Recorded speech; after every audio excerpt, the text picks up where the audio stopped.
You're listening to the commentary track on episode 1 of Batgirl Spoiled. I'm executive producer, and on this episode, writer SAX CARR. And I am MARISHA Ray, who is a co-producer and also playing Batgirl, aka Stephanie Brown. And we actually both founded this series. Yeah. Here's the opening titles, which is Donald Schwartz. He designed this for us. There's actually have several versions of this. And this is the air version. This is our very fun B-roll that I think we found in a hedge. Mm-hmm. Also more fun B-roll. All right, so this is the Oracle set, which we designed in one day. You'll see more of that. And that was all donated prop pieces that we basically put our call out, and fans brought it all back. Mm-hmm. And then, of course, and this is an actual rooftop location. Yes, it looks a lot higher than it was, although we were still worried you were going to kill yourself on that set. Yes. I mean, 10 stories is still pretty high. And you were super punch drunk. Like, you had not been able to sleep for 36 hours. And you were, like, crawling around on the end of it. Oh, my God, it was very difficult. Because we shot this scene, like, towards the end of production. This was after the first 2 days that became the fight sequence. And, I mean, it looks beautiful, and it's cool to have you up there on that roof, but, like, you were basically, the only way to get these shots was to have you on the edge of a 10-story drop. Right. While you were like, hey, guys, where am I? What's going on? So. Right. Yeah, it was quite cold this night. Which is always fun, because you're in a really hot suit, but conversely, it can also be quite cold. Mm-hmm. It's like a thermos. It insulates you if you're hot, or it insulates you if you're cold. It's kind of amazing. So the effects we just saw there were actually delivered for air, I would say, like an hour and a half before the final episode was actually made. We had known we wanted to do this sort of, putting the words in Penguin's mouth sequence, but because of the circumstances of shooting the Penguin, we couldn't get it done in a timely fashion, so we hadn't seen it when we got there. Right. So tell me about acting in the cowl.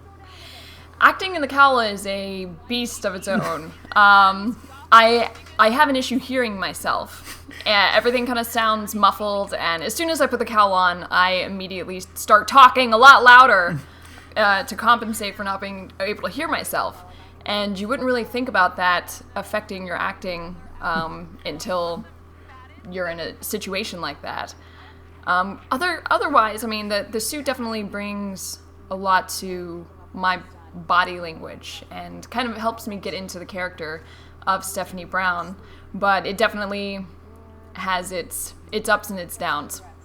Well, I noticed that we had to sort of develop like semaphore code from behind the camera so that we couldn't actually just call cut because you'd never hear it. Right. So we have to wave our arms wildly. Right. Well, yeah, and then there were times when Damien would kind of come up to me and be talking, like, really intimately as to not, like, get me out of the zone. And I'd be like, what? I can't. What are you saying? So when we designed the Cthulhu Gang, and we'll talk a little bit about that, we wanted to create an antagonist for episode 1 that wasn't a known Bat Gang, because we thought we had enough trouble just showing people who our Batgirl was, so we designed the Cthulhu Gang, and we didn't really know what to do with them symbolically, and at the last second, Tara Strand, who's our costume maven, shows up with these wonderful armbands that they all wear, which are like these day-glow tentacle effects, which are really cool. Right. It's the first fight here via Paradox Pollock, who you can... Yeah, and this was our first day of production on this episode, and I was actually deathly ill for the entire filming of all this. So this entire stuff that you see right now, they would yell cut, and then I would go sit down and would have a bucket in case I vomited, and... One of my favorite comments is when you lick your glove there, which we put in as a joke, the amount of people who go like, why would she lick her glove? And we're like, that's what a joke is. So, what's weird is we had an effect where the Batarang hit the edge of the wall there, but we couldn't make it work in time. And we found out from our post-production coordinator, Jens Merrill, that she could have actually built a fake wall we could have actually thrown the Batarang into had she known in advance. Which would have been cool. Really? I did not know that. Yeah. That would have been awesome. And a fabricator. The next thing that I'm going to learn to kind of further my Batgirl training is going to be knife throwing. Ooh. Yeah. So here soon I will be able to actually throw batarangs. Another shout out to Donald Schwartz and Donald Strand, who's fabricated this sign for us, which looks exceptionally real. To sort of sell the idea that the factory was radio shielded. We basically had to cut the tethers between Batgirl and the rest of the Bat family, because the reason they're able to operate alone is because they're all one comlink scream away from each other, but we needed to put you alone here so that people Right. could, see how quickly it can all fall apart when Right. it does. So Yeah, especially showing that, Stephanie was being reckless in this case. And the start of our big epic fight scene, which we shot over 2 days, right? well, this fight was only 1 day, but it was like 12 or 12 so hours. hours by itself. And we had to shoot at night because we could only get this location after hours. So we started shooting at 7 or 8? Yeah, and we would go until like 4 or 5 in the morning, and basically after the fight scenes, we had to do all the dialogue scenes. So after we beat you up, and you were already sick, after we Yes. beat you up for 9 hours, we would have to race the dawn to try and get all the dialogue scenes in. This staff work here is one of my favorite things that we did. And that's all me doing the staff. Once again, I learned some bow staffs and contact staff skills to do all this. Well, we had to do training for like a year and a half before we actually started filming. Right. So Paradox Pollock has basically made you into Batgirl as close as you can actually get. Right. There's Jake, who gets a fair amount of comments about how handsome he is, which we appreciate. He is single, definitely ladies. yes. He's our token sexy thug. Because you gotta have one. You gotta have one. And so we had originally had you getting stabbed in this scene. In the first draft of the script, you were stabbed. Right. And then we spent $1,000 in the costume and didn't want to stab it. So we were like, we'd stab Marisha all day, but we can't stab a costume. So Well, we trained in the year prior to filming this. Jake trained a lot with an actual sledgehammer, and a lot of those shots we had a prop sledgehammer, and then we had an actual sledgehammer. And a lot of those shots that you saw, we were actually using a real sledgehammer, and we actually trained with a real sledgehammer a lot of times, which in hindsight isn't the safest thing to do, but hey. So you stabbed the thug in the shoulder there. Well, we should also say that hit is a real hit. That like the stunty accidentally overextended. He accidentally punched me in the gut. Yeah, and there's a wonderful Foley track or a wild track we don't have of Damien calling for another cut or for another action, and you go, really? But you were was like, okay. just one more for safety, just to make sure we got it. And I'm like, I promise you, I know we got it. I'm glad that flower came out so well, and I'm glad that everyone has read that as the sort of symbol that Poison Ivy is now observing. Right. Here's Eric Cash as the character we call Tentacles, although may not be his official title. Yeah. So we had created this gang, the idea being that, like, I wanted to... weirdly, we wrote this, I think, pre the Occupy movement, but the idea was that there's these strata of gangs in the city, including, like, the Penguin Gang and the Joker Gang, and that the younger gangs are trying to do anything they can to sort of put themselves on the map, and that they're desperate, whereas there's some sort of weird honor in Penguin's gang, and they're not going to mess with Batman, really. They're going to try, but they're always going to sort of back down because they don't really want to get in trouble with him. These guys have nothing to lose, and so that was what this whole speech was about. Although, I would definitely say that had we another day to shoot, we probably would have truncated this speech a bit, because, it's weird, and editing, things come out different lengths, and we definitely ended up having more of this speech than we had originally intended that had to go in. And that also, we weren't taking into account Eric and how he was going to deliver it, and he had a more slower pace of delivery. Yeah, it wasn't the firebrand we had initially intended, although I really do like this sort of, like, subtle psychosis that we got out of him here. Yeah.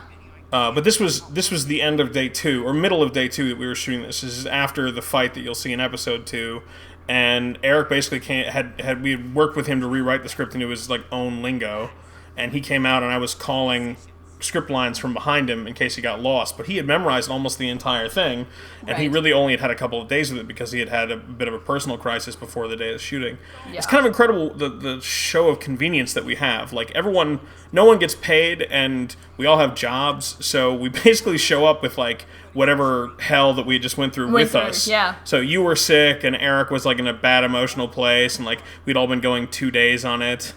I think craft services of this day was a spoon with peanut butter on it that we all had to share. Well, yeah, I remember I had skipped dinner because I kept saying through the fighting, people were like, you want to stop and eat? And I'm like, no, I'd much rather just keep going and get it done. Well, by 5 a.m., I was like, well, I should probably eat. And at that point, there was like 2 morsels of chicken left. And I was like, oh, yeah, chicken. There's still chicken left? Oh, man. Well, that's the other true, doing like indie for those of you who want to do your own craft services, we happen to be shooting in this wonderful location in Cypher Art Studios, but the closest, like, if you will, store, the closest, like, grocery store to it was like a Whole Foods. Right. So it was like, well, if you'd like a bag of Fritos, it's $90. So we really had to sort of put it together in a strange way here. Now, tell them about the tattoos that we put on Tentacles here. Well, the idea, I mean, and it comes off really well, actually. I was amazed when we put it through color correction, but the idea being that he had this full-body tentacle tattoo that came up from a central point. Mm-hmm. And the tattoo artist who actually did my, real-life permanent tattoos, and who is a professional sharpener, if you will, of actors who will come in and Sharpie tattoo them for a screen, pulled out at the last second. So we had to get, conceptual artist, a very famous painter, in fact, James Mathers, had to come in and do it at the last second. And basically, this man is so brilliant. I was like, Tentacles, go, and like handed him Sharpies and paint, and that's what we came up with, and it looks really amazing. Good. And of course, that last moment with Harley popping in, which was Tara Strand. Tara, who was, 8 months pregnant at the time? Yes. Which was amazing, because in the suit, when she was standing straight on, you couldn't tell she was pregnant, but when you turned to the side, you were like, "Whoa!" Yeah, optical illusion. Yeah, she definitely was clearly that. So this episode was designed to sort of set the pace for the series, which is ironic because 1 and 2, while they definitely set the tone of the series, are very different looking at the scripts from all the subsequent episodes, because 3 through really 12 are like sort of a Gothamite of the week. Batgirl team. Right. They're Brave and Bold episodes where Batgirl teams up with someone. Yeah. So this isn't really that indicative. This is mostly about sort of, we needed to take the legs out from under Batgirl, so she was in a place where she had to do some soul searching. Yeah, we needed something to bring her down. We needed to see our character get crushed, and we wanted to be a journey with the audience and Stephanie. So we want to kind of bring her down to the everyman's level and work her back up, and we want to take you guys with that. Oh, and of course we saw the Keep Marisha Alive committee. Yeah, well, the suit, as beautiful and amazing as it is, and Shannon McGurnicle, who we should give, or whatever, however her name is pronounced. Yeah. Sorry. Sharon McGonigal. Yeah. We wanted to give her a serious thanks for building the suit, but, it really is one gigantic piece of, like, flexible rubber and leather and craziness. And so it rapidly becomes, a mobile sauna that you have to wear through fight scenes. Yeah. Whenever I take the cowl off, just sweat pours out of it. Well, and there's this thing, too, about, like, stretchy fabrics. Like, you don't realize that they push back on you as much as you push out on them. So, like, it hugs every curve of you, but also tries to sort of compress you. Right. And you can see it holds you down. You're not as tall in the suit because it's actually pushing down on your shoulders. It pushes down on my shoulders. My back ends up hurting when I've been in it for a while, because the entire bodysuit is one piece, and it has little feet stirrups that go around, my feet.